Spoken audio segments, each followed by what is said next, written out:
Welcome back to the Megala Mukos. It's a special wartime edition. We are Motzei Shabbos, Parshas Bereshis, Tafshin Pei Dalid. And the question is, who destroyed Gaza? And the answer is that it's a rhetorical question, because of course it is Hamas that has destroyed Gaza. By taking the millions of dollars, up to $1 billion, of international aid to build a society, a just society, a society that could live in peace with its neighbors and prosper. The Jews were there in Gush Katif and they prospered and they left the stuff, but it was destroyed and they did not build a society. They used and embezzled the money to build weapons, tunnels, death and destruction for their own people. So I'm dismissing the question of who destroyed Gaza because Hamas destroyed Gaza, but we're interested in the biblical Gaza, the history and the geography. And that's what I'm going to share with you this evening. So let us begin. I like to begin with poetry. I have a beautiful piece of artwork here of Shimshon HaGibor, Samson, the great hero from the book of Judges. And this was his hood. He was down in Gaza dealing with the Plishtim. And I'm not saying that the Palestinians today are the biblical Plishtims, because they're not. But it's the same geography. So I learned this in Hebrew school, and I remember how much my Hebrew school teacher talked about the beauty of the Hebrew poetry in this pasuk. So I want to share with you. They tried to convey some of the rhyme scheme and the beauty of the poetry in English. Vayomer Shimshon Bilachia chamor, chamor chamoratayim, bilachia chamor, hikesi elef ish. Then Samson said, with the jaw of an ass, mass upon mass, with the jaw of an ass, I have slain 1,000 men. So Shimshon was a defender of Israel against its enemies. They abused him. He knew how to dish it out.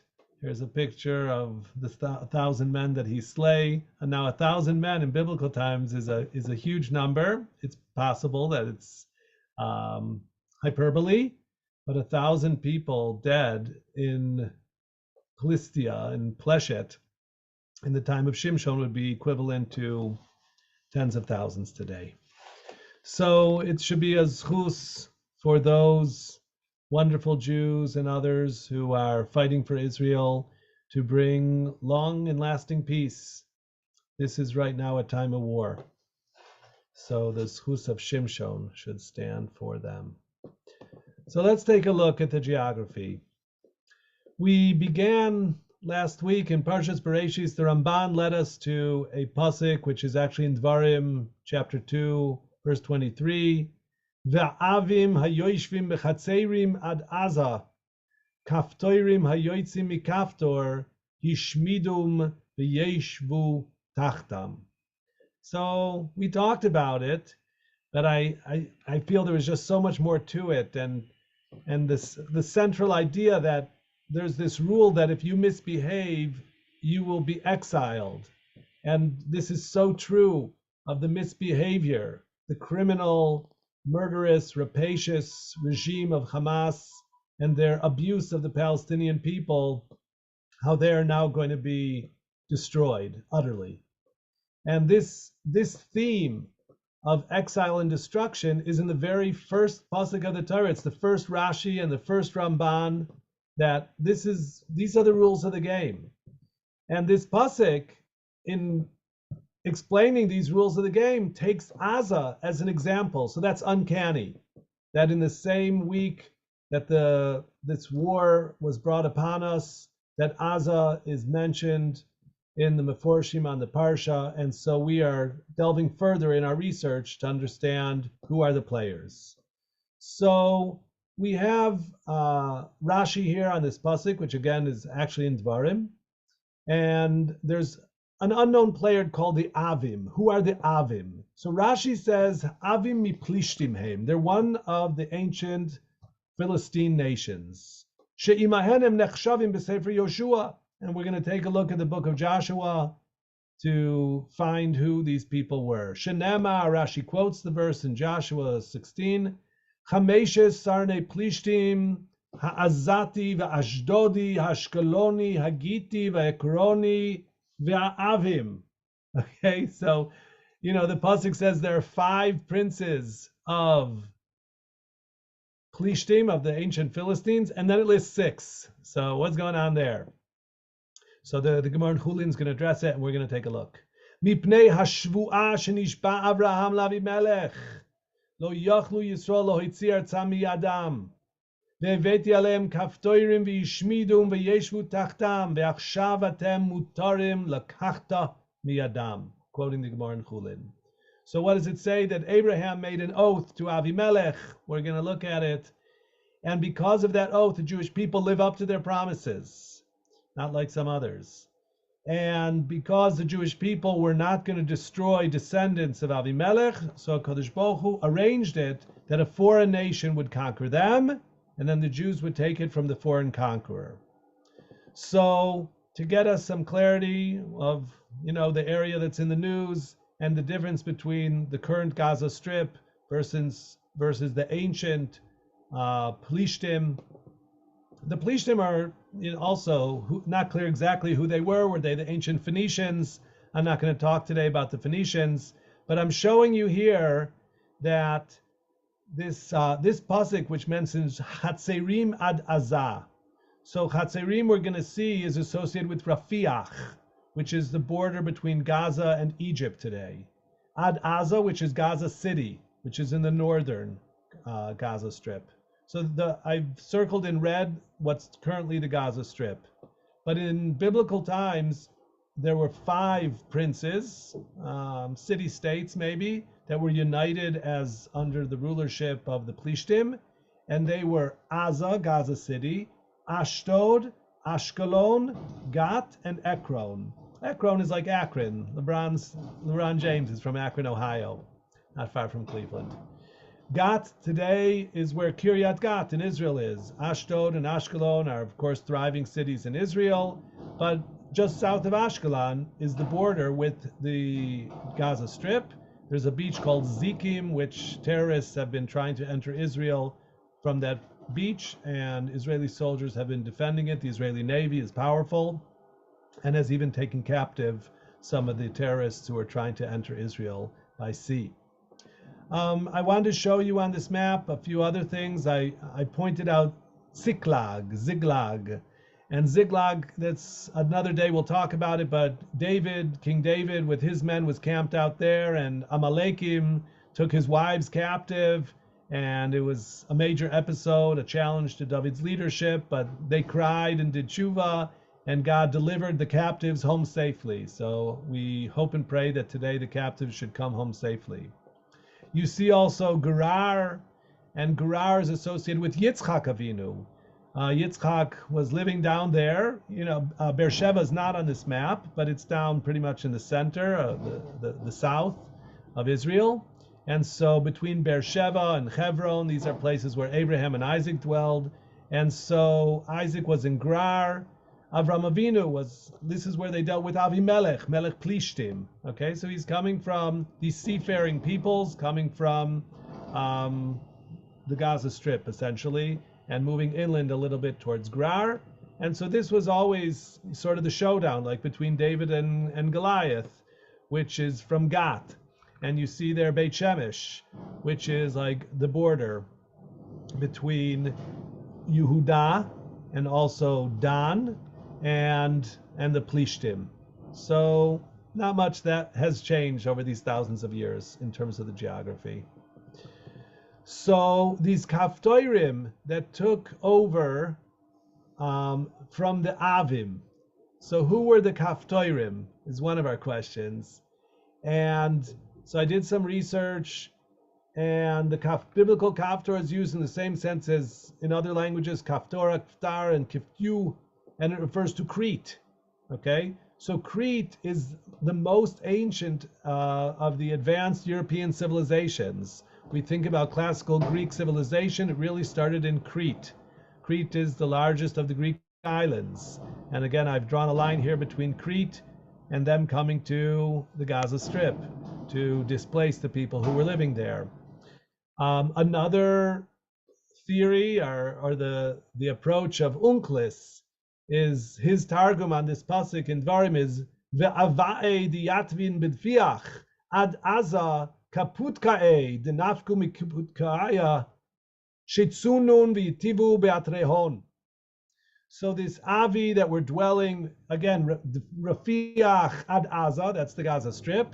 So it was people from Kaputkeya. And Kaputkeya is mentioned a number of places in the Talmud, in Ksubis and elsewhere, and it's in Turkey. Today, it's called Cappadocia, okay? So I've drawn a line on this map. I hope you can see it, between Cappadocia and Turkey, coming down to the Gaza Strip. So then it would have been Turks, and again, the Greeks and the Turks, but the people from Kaftor came down and displaced the people who were living in the Gaza Strip. Subsequently, then the Jews conquered them. So, Lakol Zman ve'es Lakol Chayfetz, there's a time for war and a time for peace, and right now it's a time for war. I've given you pictures here of before and after in Gaza from what we need to do right now to bombard, to root out the terrorists, and we've warned the civilians to evacuate the areas that we intend to engage in urban warfare in order to defeat our enemies. And I wanted to bring, again, this pasuk that Rashi brought from Sefer Yoshua, because there's a tendency when a civilization advances and prospers and sort of gets rich and spoiled, they don't like to make war, because who wants to send their kids off to war? So that happened in modern Israel recently, in the past decade or so, and it happened in ancient Israel, that Joshua was sent into Israel to conquer, but he did not conquer as enthusiastically as he might have. And so at the end of Joshua's life, the Psukim say that a lot was left undone. Yoshua zaken babi yamim, v'yomer Adonai elav ata zakanta, bata b'yamim, v'aretz nishara harbe me'od l'rishta. You're an old man, you've done a lot of good things, but a lot of the land has not been conquered. And the land that remains unconquered is the land of the Plishtim. Okay, and again, he defines it from the Nile at the Egyptian border, Ad Gvul Ekron, Safona Leknani Techashev Chameshes Sarne Plishtim, up to where these 5 Plishti princes are: Azati, Ashdodi, Ashkeloni, Hagiti, Vaekroni, V'ha'avim. So again, there's the number 5, but there's 6 on the list. And so Chazal raised this question: what is the 6th item on this list? The Avim. And they connect it to the next pasuk. One answer is Miteman, Kol Eretz HaKnani. Now, Teman, you may recall, is a grandson of Esav. Okay, so Esav has a son named Eliphaz, we know him, and he has a son named Teman. So it could be that the Avim were not Plishtim, but they were descendants of Esav, in which case it was permissible for the Jews to conquer them, because the vow which Abraham had made to Avimelech, the Plishtim, did not affect the Avim. Anyway, I'm concluding with the Gemara in Chulin that was quoted by Rashi. And again, I'm not lobbying for greater Israel, but we're at a time where we don't know the future. It's a time right now to fight, to restore deterrence, to get rid of the bad guys. And I wanted to share this fascinating Gemara in Chulin, again, that Rashi's quoted. Amar Reb Shimon Lakish, Harbe mikros sheru'uyim lisrof kesifrei minim, vehein gufei Torah. So Reish Lakish says a really provocative thing, that there's a lot of psukim that it seems like they should be burnt like books of heresy. And yet these very same verses are actually gufei Torah, important principles of Torah. So the the example he brings is the pasuk we've been discussing, the avim hayoshvim bechatzerim ad Aza, my nafka mina. What is the meaning of this pasuk telling us that the avim who were dwelling in the Gaza Strip were displaced by the Kaftorim? Rashi explains, Harbe Mikraot, there are many verses in the Bible, and it seems to the reader, Shehin Re'uyim Lisaref, that they could be deleted, even burnt. Shelo Haya Lekotvam, it was inappropriate to include them. They should not have been written. She'ein Lahem Tzoyrich B'Torah, they're unnecessary in the Torah, and worse, Genaihu Lechaberam Im HaKdusha. And it's a disservice, it's a disgrace to connect them with the sanctity of the Torah. So that's Reish Lakish. Reish Lakish is engaging in biblical criticism, as it were, and he's saying that it seems that way on the surface, but really, if you look deeper down, you'll find Hein Gufei Torah. There are important principles contained in these psukim which you thought were superfluous and even disgraceful. Rashi continues explaining the Gemara, and he says Chatzeirim, which is Rafiach, ad Aza, so that's going from south to north in the Gaza Strip, and Rashi says Eretz Yisrael. So many people ask, is the Gaza Strip part of Israel? So the answer is, it sometimes historically has been and sometimes not. And what's it really dependent upon? Basically, how the Jews are behaving. And so when Klal Yisrael are oisim ritzono shel makom, so Eretz Yisrael grows and the boundaries grow. And here Rashi tells us that the Gaza Strip is Eretz Yisrael. So I conclude by saying, I'm quoting again Rashi here. This is the Gemara itself. The Gemara itself in Chulin. Mida'ash pe Avimelech la'Avram. Im tishkohor li ulenini ulenechdi. So there was an oath that Abraham made to Avimelech. Amara Kadosh Baruch Hu. Leisu kaftoirim lipku mi avim dehainu plishtim, veleisu Yisrael lipku mi kaftoirim. So I don't know what Hashem has in mind, and he's brought us this situation, this travail that we are doing our best to get through in the right way, and right now the right way is war. And the future is yet to be. We need just to be strong and see our way through it. But the machinations of God are clearly visible. In this story of the Gaza Strip, if the Jews had a vow not to take it from the Plishtim, so God brought the Turks or the Greeks to take it away from the Plishtim, the Philistines, and then the Jews conquered it from the Philistines. So Hamas had it for a while. They abused the citizens, they abused the Palestinians, and now Tzahal is forced to get rid of Hamas. And what will be the next government that will arise in the Gaza Strip to make a better life for the Palestinians and, of course, for Israel? That remains to be seen. Shekadosh Baruch Hu Yazor, Sheh Shalom Be'artzeinu, Sheyeh Nichama L'Shkulim, Refuah L'Ptzuim, V'Shavu Banim L'Gulam, that the hostages be brought home soon safely. Thank you for being here. Shavua Tov.